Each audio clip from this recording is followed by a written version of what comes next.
அனைவருக்கும் வணக்கம். காலையிலேருந்தே பார்த்தீங்கன்னா விசித்ராமா தன்னுடைய ஃபேமிலியை எதிர்பார்த்துக்கிட்டு பார்த்தீங்கன்னா G2 இருக்கு இல்லையா, அது பக்கத்தில் வந்து உட்காந்துருக்காங்க. நீட்டாக காலையிலே வந்து ரெடியாகி வந்து உட்காந்து தன்னுடைய ஃபேமிலியை வந்து எதிர்பார்த்துருக்காங்க. கரெக்டாக அந்த கதவு பக்கத்துலேயே வந்து உட்காந்துருக்காங்க அப்படின்னு தான் சொல்லணும்.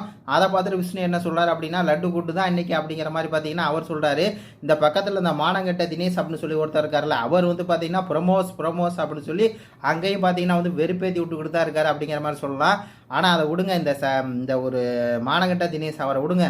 அதை ஆக்சுவலாக வந்து பார்த்தீங்கன்னா இன்றைக்காவது வந்து அனுப்புங்கடா அப்படிங்கிற மாதிரி தான் இருக்குது. ஏன் அவங்களா எதுவும் ஃபேமிலி எதுவும் உள்ளே வர மாட்டேங்கிறாங்களா, இல்லை பிக் பாஸ் எதுவும் உள்ளே அனுப்ப மாட்டேங்கிறாரா என்னன்னே தெரில. காலையிலேருந்து பார்த்தீங்கன்னா விசித்ரா மேடம் ரொம்பவே வந்து சோகத்தில் வந்து என்னடா வருவாங்களா வரமாட்டாங்களா அப்படின்னு சொல்லி பார்த்தீங்கன்னா ஃபீல் பண்ணிருக்காங்க. நேற்று வேறு அர்ச்சனாட்ட வந்து சொன்னாங்க, என்னோட ஃபேமிலி மட்டும் வரவே இல்லை அப்படின்னு சொல்லி அர்ச்சனாட்ட மட்டும்தான் சொன்னாங்க. என்னோட ஃபேமிலி இன்னும் வரலை அப்படின்னு சொல்லி அப்படின்னு ரொம்பவே அவங்களும் வந்து சேடாயிருக்காங்க. நம்ம எப்படி காட்டுங்கடா அப்படின்னு சொல்லி சொல்கிறோமோ அதே மாதிரி தான் வந்து அவங்களுக்கும் வந்து இருக்குது போல இருக்குது. ஓவர் ஈகராக வந்து வெயிட் பண்ணி நம்மளுக்கே தெரியுது.